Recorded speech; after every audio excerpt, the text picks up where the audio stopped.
There's been criticism leveled at both the administration and states about the shortage of equipment needed to fight the coronavirus, specifically ventilators. Well, our next guest has been working on the front lines with President Trump and Vice President Pence. He's the former Department of Health and Human Services Chief of Staff and current CEO of AdvaMed, the association that is responsible for the companies that take care of the medical supplies and diagnostic equipment that's out there helping people get ready. Scott Whitaker, thank you for being here. Sean, good to be with you today. Scott, obviously there's been a lot of talk about the equipment needed to fight back on the coronavirus and to supply to patients, whether it's diagnostics, testing, PPE, ventilators, etc. Where are we in terms of getting the necessary equipment to the hotspots? Yeah, we're in a much better place, Sean, than we were a few weeks ago. As you mentioned, our companies do the diagnostics, and we do the PPEs, and we also do the ventilators in hospitals. A few weeks ago, there was a lot of concern that we were going to be behind in producing enough ventilators to meet the need. Today, the story is completely different. We've scaled up dramatically, and we're meeting that need across the nation. As the disease unfolds, it may require more, but this is an industry that's scaling up even more to meet that demand. If we don't need it immediately, we'll stockpile it and be ready for the next one.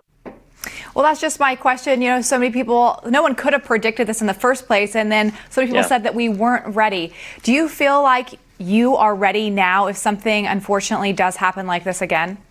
Yeah, it's a great question. I think the answer is yes, we're ready. I don't look back and criticize the administration at all. You can never be fully prepared for a novel virus to hit a country like ours. The question is less, were we prepared?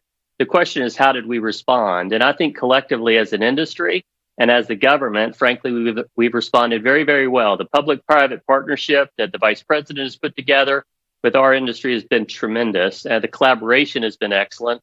The work we've done with the FDA has been outstanding. They're speeding product to market quicker than you could imagine to meet the crisis at hand. And so we've been very pleased with it, honestly.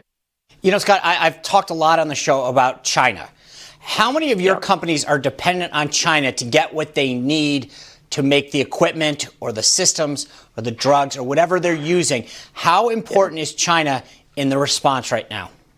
Yeah, there's a component of it that's important to it, Sean, but this is an industry that's been global. And as a result of the policies that have been in place for the past 10 or 15 years, we had to be global. That's how we had to manufacture and scale up. I think we support what the president is trying to do, which is to move much more of that manufacturing into the United States. And we're completely for that. It's going to take a while to do it.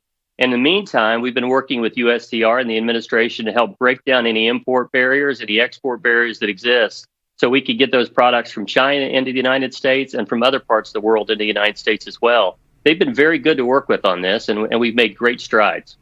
Will you try to change that moving forward, Scott, to move things back to the U.S. to be actually produced in the U.S.? We'd like to do more of that. It's not quite as simple as just changing it overnight. I think it'll take a few years to get there with the right policies in place in the U.S., and the president is mindful of those, I believe. Then we can scale up and move more manufacturing to the United States. That's what we'd like to do. This is still an industry that it's a net exporter. And so we're still primarily a U.S.-based industry, but some of our business is overseas as well. Speaking of overseas, Scott, the president has said now that ventilators, he wants to see some of those sent overseas to help countries. So we went from a shortage, apparently, to enough that we can export. Is that realistic, and is that smart business? I think the answer is yes. The key is not if we have enough today, because we do. We know that now. The question is, what do we do from this point forward? We're continuing to scale up to meet the demand. The important thing is that we stockpile these and use them efficiently and effectively during this period of time. So when the next crisis hits, we have enough to meet the demand then. The work the president's doing and helping other countries is the right thing to do. Given the scale that we've developed here, I think we have the capacity to do more. All right, Scott, thank you very much for joining us. Appreciate everything the companies that you represent are doing to help push back on this virus.